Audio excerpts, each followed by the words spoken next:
be back online now. I don't know if anyone's super interested in watching this, but definitely have a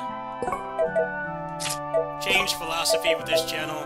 I just don't really care if people don't want to watch. I really don't care anymore. I see people with 100,000 subs have like barely more views than I do, so I don't really care anymore. But yeah, I've been having fun playing this while there hasn't really been a big release to play at the moment, so try to do at least a little bit of this a day. I don't know how much of it I'll stream, just because I've already played this game before. I'm mostly just getting reacquainted with the game and setting up a file to do challenge runs, which is going to take quite some time, so I kind of gotta commit a couple hours of this a day.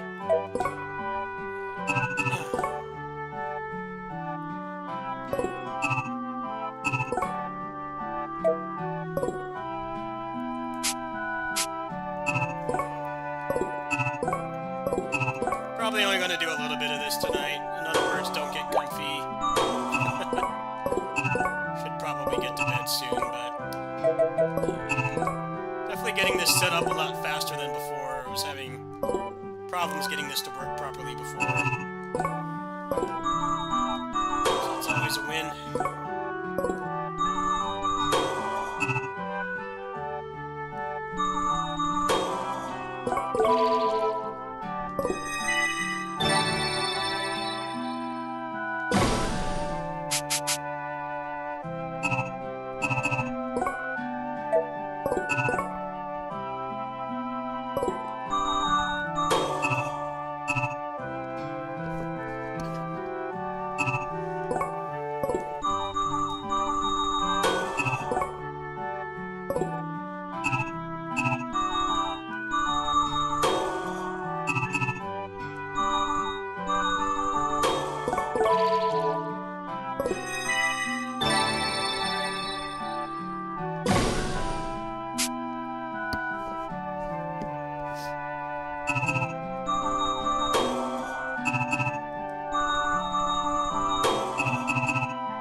Walkthrough because I don't remember where to go.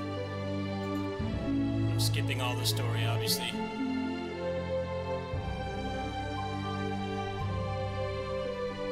Okay, yeah, so I need to do a spear mace.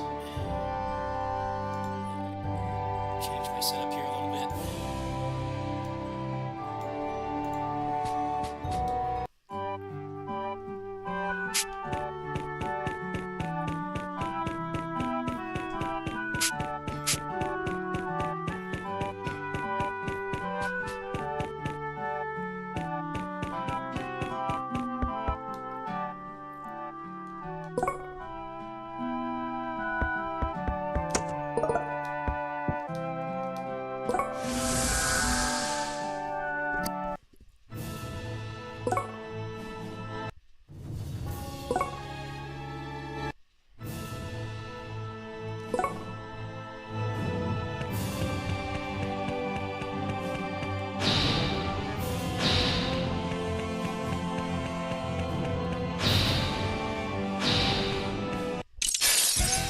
実装するぞ。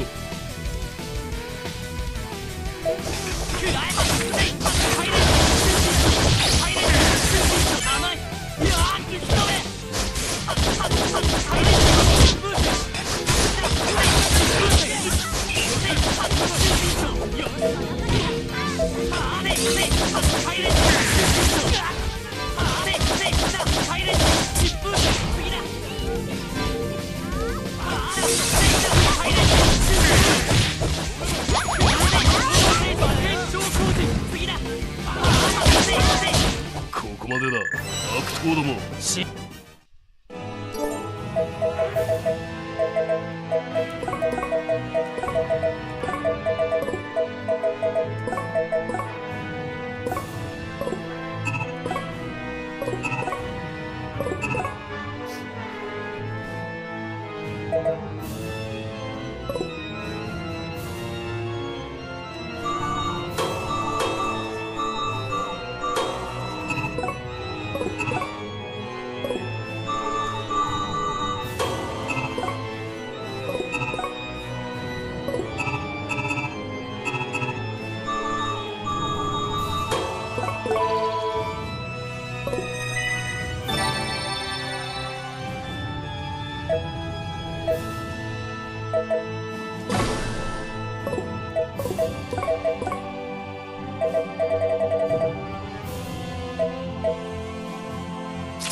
やるな、メテオライト。カルセドニ。か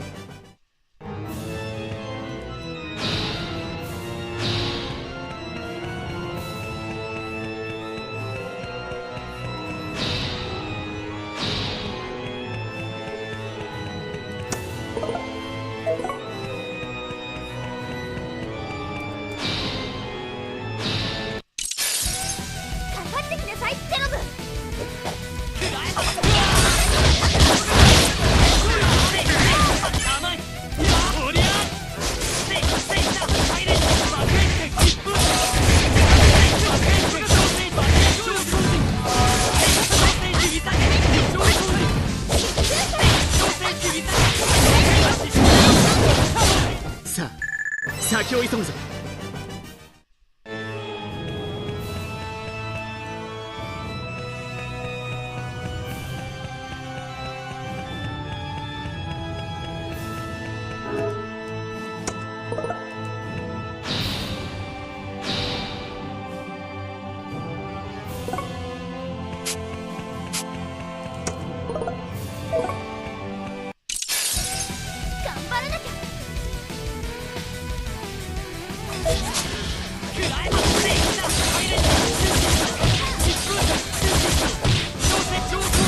我が剣のサビになりたい者はかかってこい。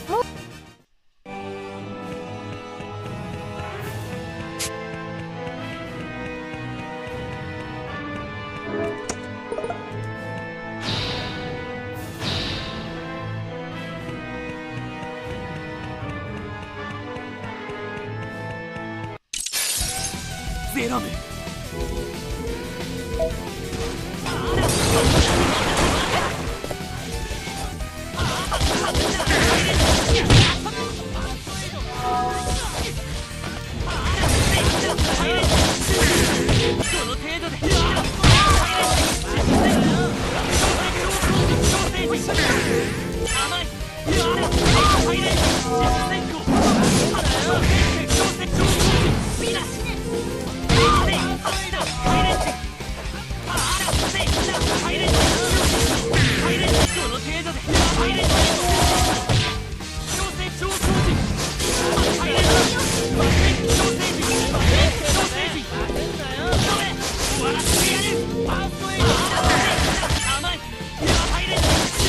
これが相馬の力だ。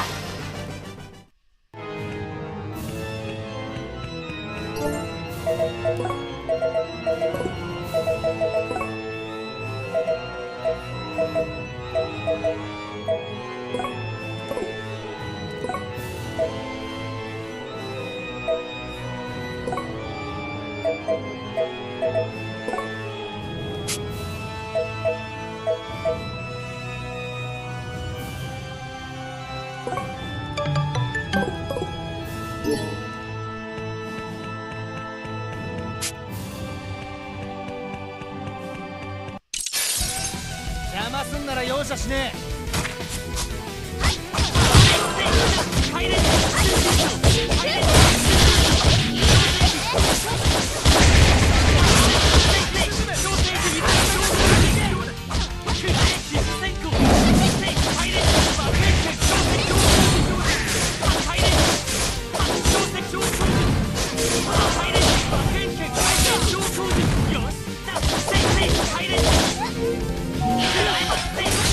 我らの歩む道は平和への道。誰にも邪魔させないよ。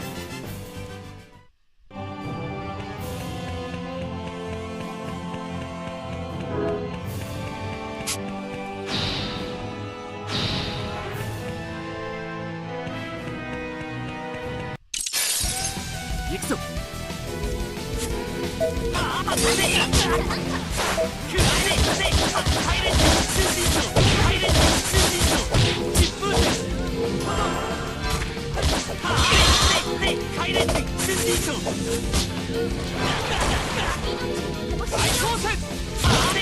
I actually don't like the roster in this game compared to Innocence R. I like a lot more of the characters. Playing at 60 FPS is not good. The combat in this game is good enough that you want 60. In case you're wondering why it looks smoother than the Vita.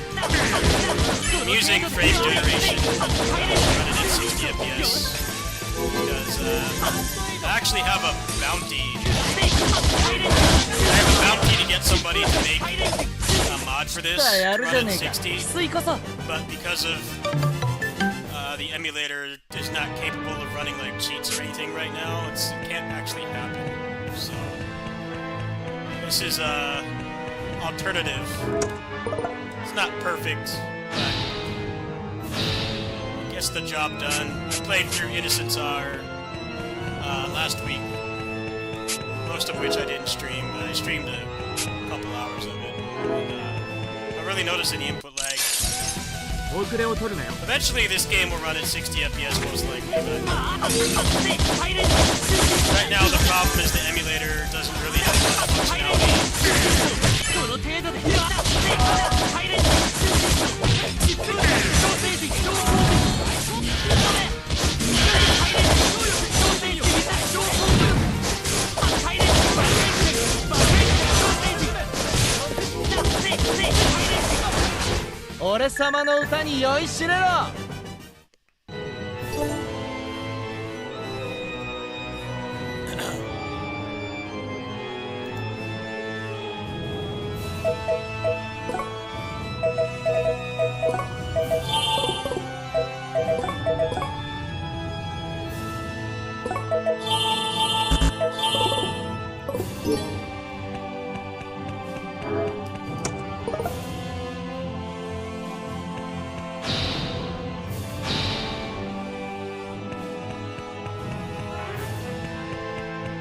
Yeah, I did everything on this game. I got the Platinum Trophy.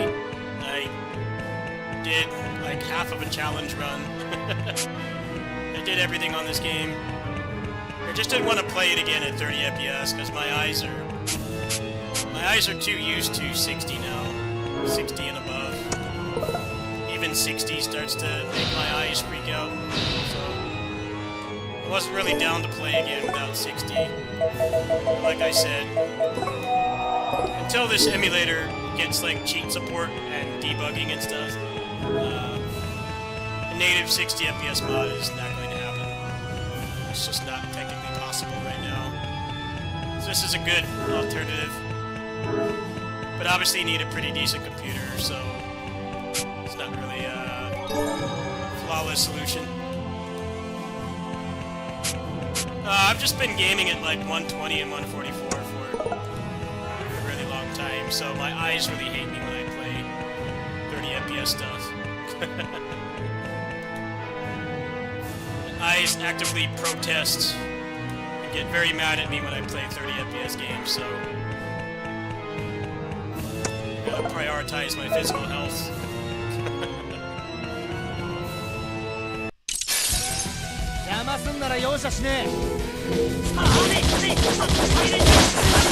Everyone's eyes are different. Some people can't like actually tell the difference. I feel like they just haven't actually paid attention. Most people, if you put like a 30 FPS game and then like a 165 Hz game, they will be able to see the difference. Like, undoubtedly they'll be able to see the difference. Sometimes it's just not something that you notice, but if you play it higher frame rates for an extended period of time, your eyes get adjusted to it.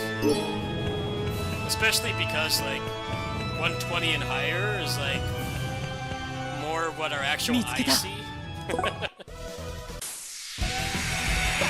It's more what our actual eyes see, like, in real life, not looking at a screen. Your eyes go like, hey, wait a minute. This looks way worse than...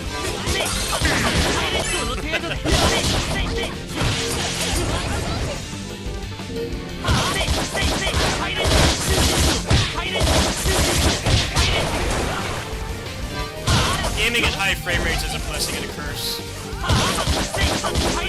It's like 60 FPS and lower.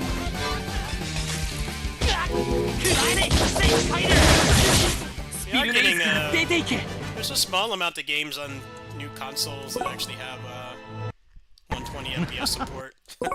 So, that's something, I guess.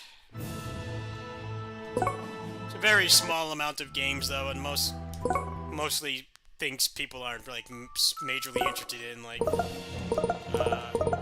indie games and stuff. A decent chunk of them that have 120 FPS support.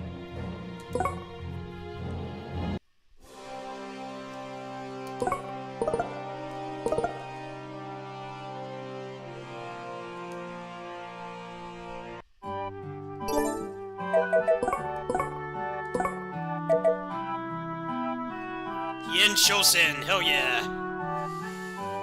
What do we got here? Shuso Raizan, Juko Raiha.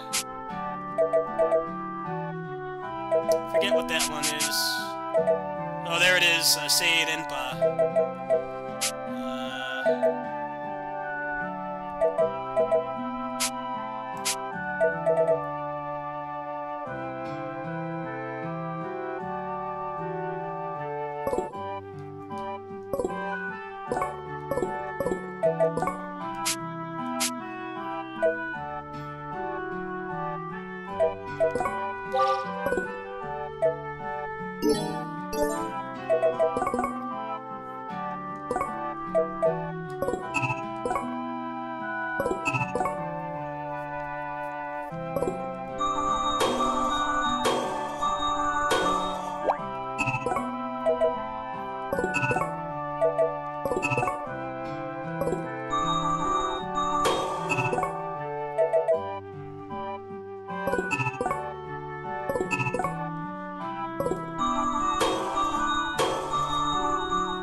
the Switch port of Vesperia is decent, but I wouldn't call it... I wouldn't say it's just fine.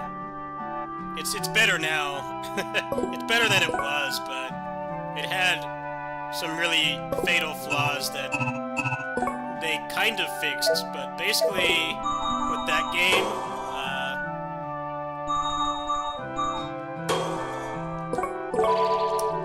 game, it's prone to crashing, which, you know, for a modern game, like something that came out in like the last 6-7 years, it's not that bad, right? At worst, you know, you gotta boot up the game again and maybe watch some logos or cutscenes or something, but you don't, like, lose progress. The problem with the Switch port of Vesperia is that at launch, it was very prone to crashing, and that game is not designed to recover from a crash, like, at all. Like, it can happen at the end of a dungeon. You know, there's that labyrinth dungeon at the end that you can go like an hour without saving and the game could just crash. And no fault of your own. So I would not say it's just fine. I think the patch for the most part got rid of like most of it, but it definitely is not completely fixed. I had that game crash on me like 3 times in the same dungeon, and I'm like, you know what, I'm just not gonna bother playing this anymore.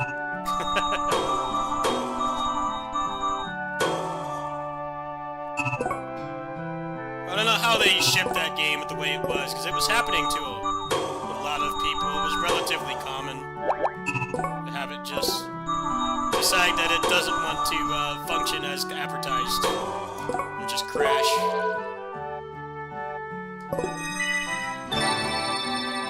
I can vouch for it because it happened to me like 3 times in the Cave Mock dungeon in Act 1. I had to go through that dungeon like 3 times. I'm like, dude, they need to fix this crap, man. It is definitely not a modern game. It still holds up. It hasn't aged at all, like gameplay-wise. It's still better than a lot of other stuff you can play, but stability-wise, that game was designed to, like, basically never crash. So when it does start crashing, the game kind of breaks.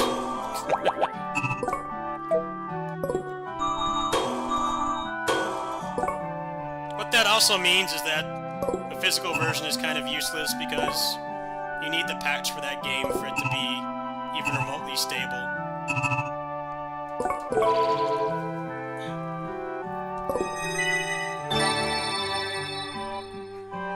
They really dropped the ball with that port. It's on a case-to-case basis. I don't know, like, what exactly is wrong with it, but yeah, it's definitely not. It's not as stable as it should be. Which, like I said, would be a non-issue if it was a modern game and, like, crashing is, like, just kind of a mild inconvenience.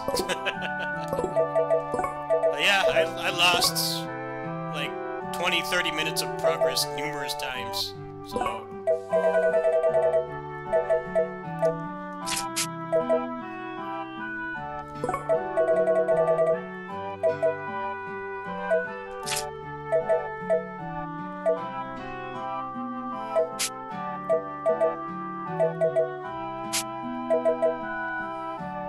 Yeah, the localization in this game is pretty bad. It's like meme-worthy how bad it is. They did a pretty bad job.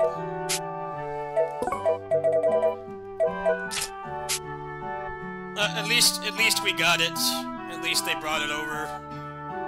They probably made like no money on this game.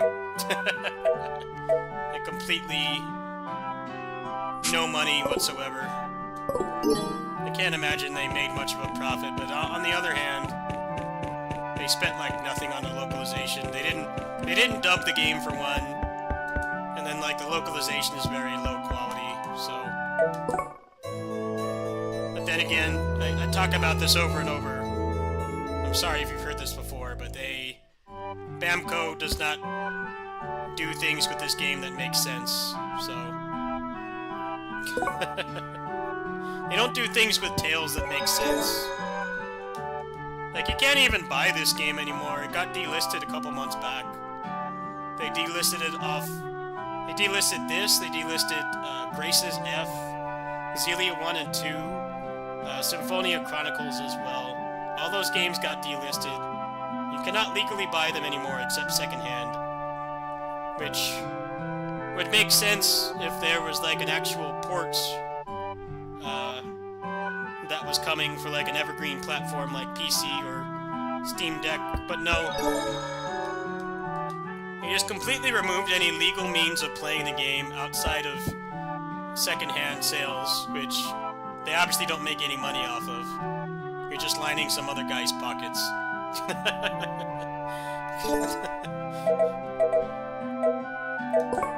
They consistently do things with Tales games that just don't make sense.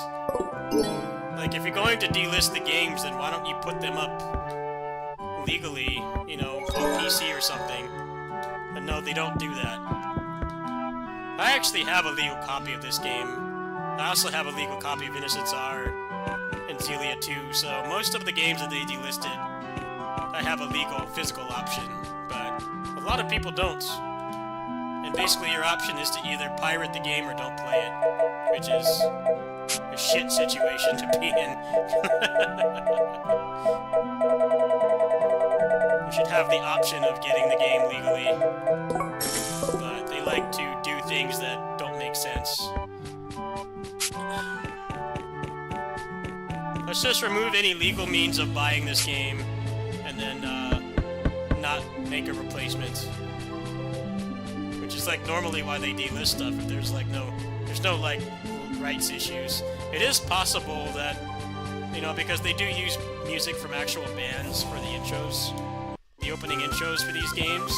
It's possible that they just didn't renew the license, but even so, they should have at least warned people. I don't really think that's much of an excuse. They could have just said, like, hey, these games are going to be delisted in 2 weeks or a month. Like, buy them now or you can't get them anymore, but that's not even what happened. Straight up just gone one day, no warning.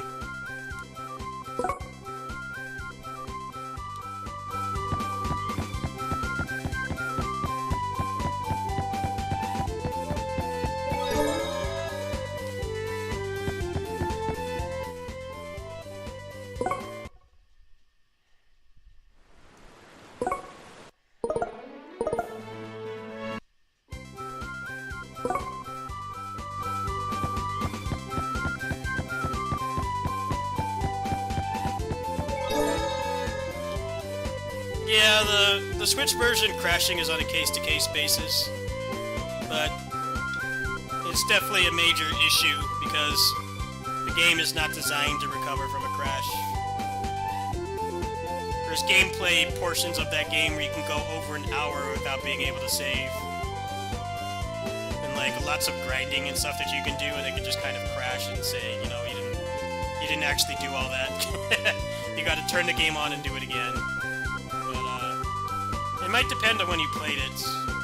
They did do like a patch or two, which supposedly removed most, if not all, of the crashing.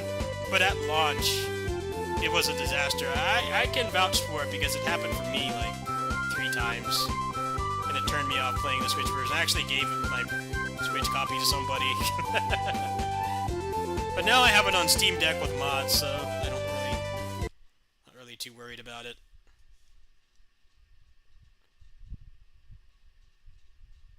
Alright, well, I'm gonna go ahead and go to bed so I can be up for the direct. So, I'll see you guys in like probably 6 hours, 5.5 hours.